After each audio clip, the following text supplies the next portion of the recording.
Convex lens और concave mirror दोनों की ही कन्वर्जिंग पावर है, और इन दोनों का ही बिहेवियर है कि ये सूटेबल कंडीशंस में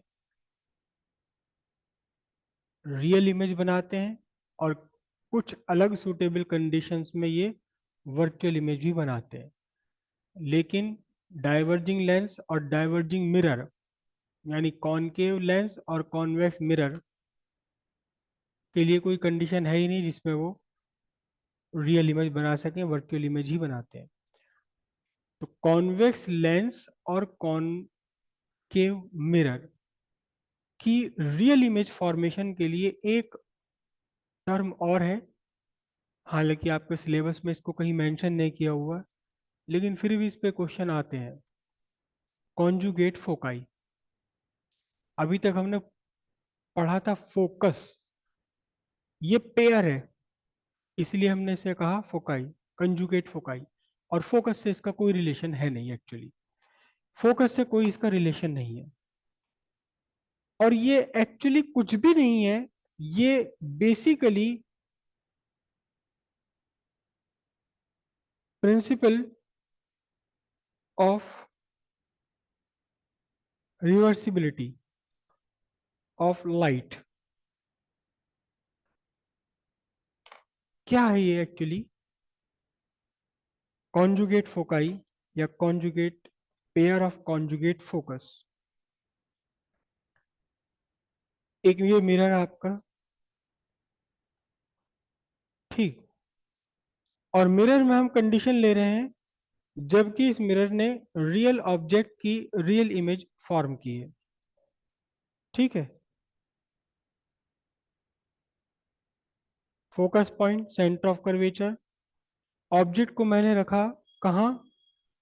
beyond C, centre of curvature के बाहर, ए बी ऑब्जेक्ट। एक लाइट यहां इंसिडेंट हुई parallel to principal axis, after reflection it get converts to focus point. Another light ray that pass through focus point before reaching the mirror is reflected back parallel to the principal axis. और जहां ये दोनों light rays एक दूसरे को real में intersect कर रही हैं, this is the position of real image A dash B dash, right. अब यहां जो पॉइंट्स हैं आपके, points on principal axis, B and B dash are conjugate foci. B and B dash are conjugate foci. इसका meaning क्या हुआ? अगली condition में ले रहा हूं जबकि हमने ऑब्जेक्ट को वहां रखा जहां इमेज बनी हुई है, यानी बी डैश पर ऑब्जेक्ट को रख दिया, बी डैश पर ऑब्जेक्ट रखा है यहां। अब मैंने ऑब्जेक्ट ले लिया ए बी,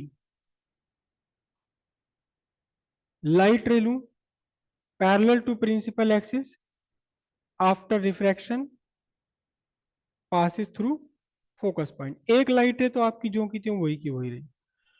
दूसरी लाइट रे एक और ले लेते हैं,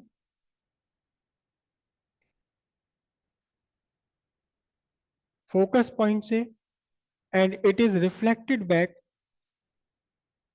इट इज रिफ्लेक्टेड बैक कहां से? पैरेलल टू प्रिंसिपल एक्सिस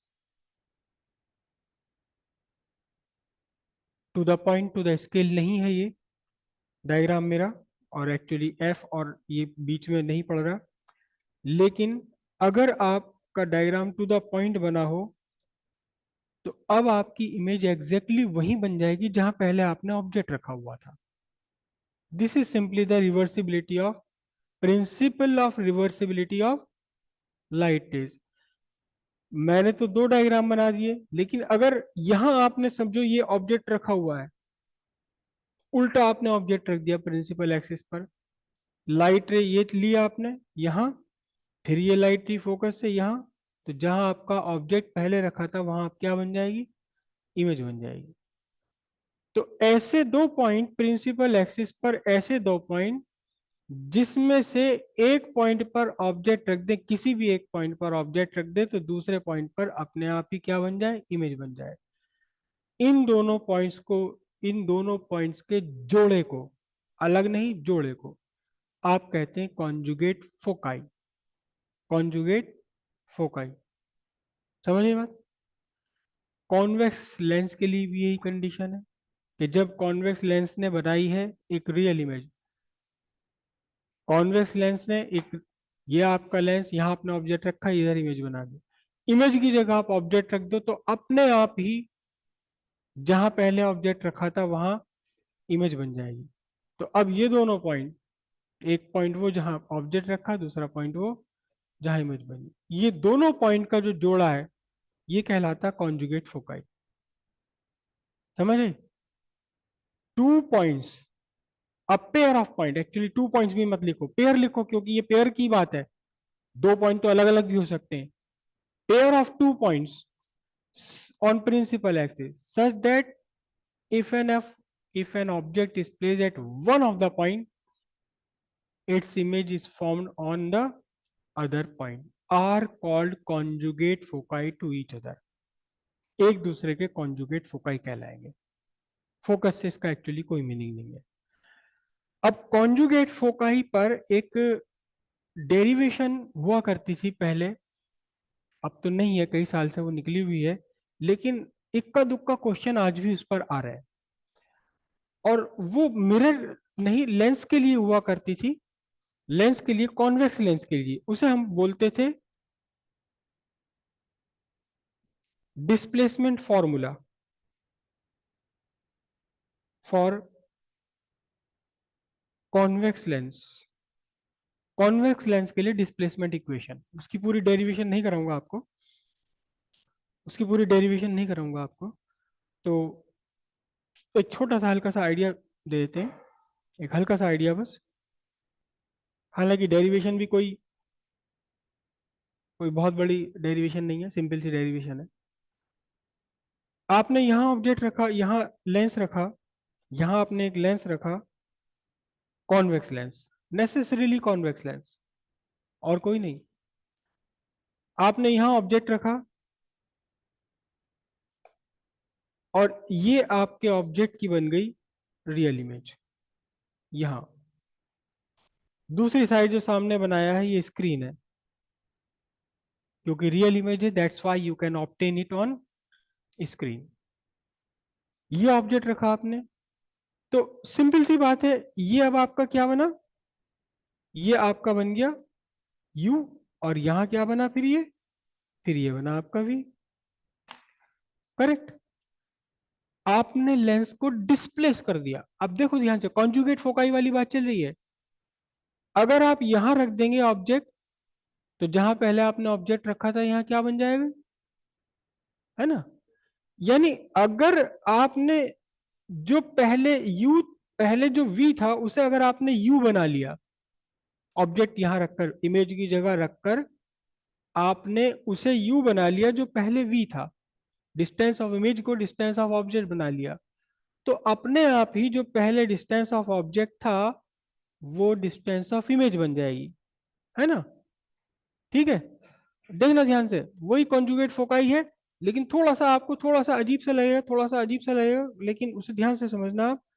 आपने लेंस को खिसका लिया, आपने लेंस को खिसका लिया, कितना खिसका लिया कि अब जो पहले डिस्टेंस ऑफ इमेज थी वो अब आपकी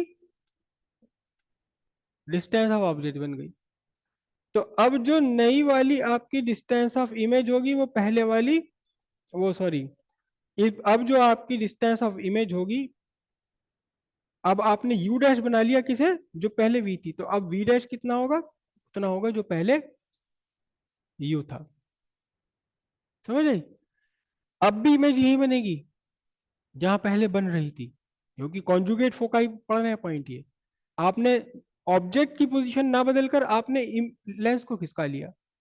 करेक्ट? ऑब्जेक्ट और लेंस के बीच का डिस्टेंस, इस कंडीशन में ऑब्जेक्ट और लेंस के बीच का डिस्टेंस नहीं बदला जाता, ये है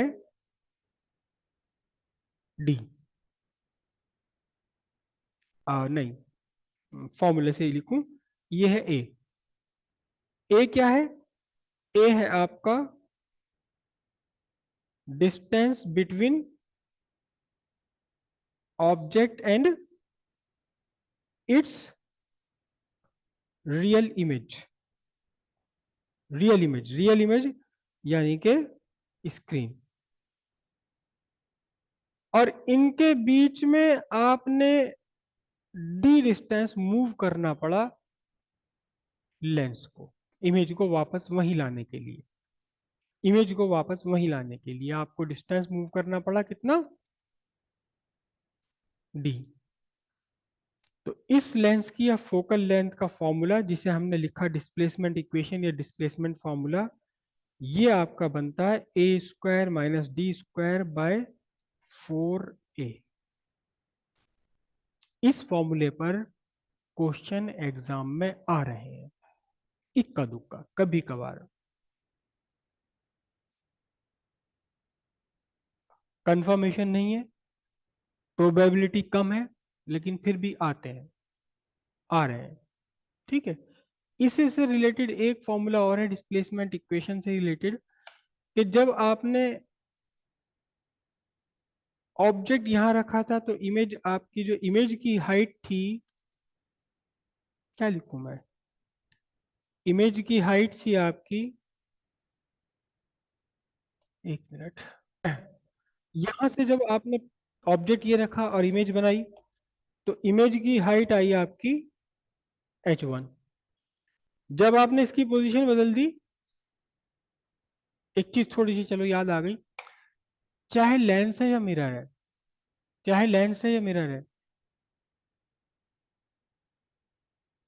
height, height of image, height of object में से वो बड़ा होता है जो दूर है। जो दूर है वो बड़ा होता है, जो लेंस के पास है वो छोटा होता हमेशा। आप देखिए कि कौन के मिरर में आपने सेंटर ऑफ कर्वेचर के बाहर रखा ऑब्जेक्ट को, तो ऑब्जेक्ट दूर है, अब इसकी रियल इमेज ऑब्जेक्ट से छोटी बनेगी सी और एफ के बीच में, जो पास है वो छोटा है। यही कंडीशन आपकी उसमें बनती है कॉन्वेक्स लेंस में, कि 2f के बाहर आप रख दो तो इमेज कहाँ बनेगी, एफ और 2f के बीच में छोटी बनेगी। 2f पर रखा, 2f पर रखा, दोनों की डिस्टेंस बिल्कुल इक्वल है, तो height, size of object, size of image दोनों बिल्कुल। अब जरा सा आप इमेज ऑब्जेक्ट को अंदर ले आओ 2f से, तो एकदम इमेज कहाँ पहुंचेगी, 2f के बाहर पहुंच जाएगी, अब बड़ी होनी, जो दूर है वो बड़ा है, चाहे ऑब्जेक्ट हो या इमेज हो। ठीक है। अब देखना जरा ध्यान से, कि जब आपने ये ऑब्जेक्ट रखा और यहाँ इमेज बनी, तो इमेज तो दूर है ना, इमेज बड़ी होगी।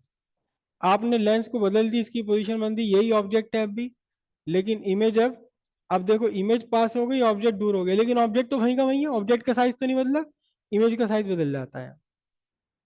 अब इमेज जो है ऑब्जेक्ट से छोटी हो जाएगी, इसकी हाइट h2, और आपकी जो ऑब्जेक्ट है इसकी हाइट h।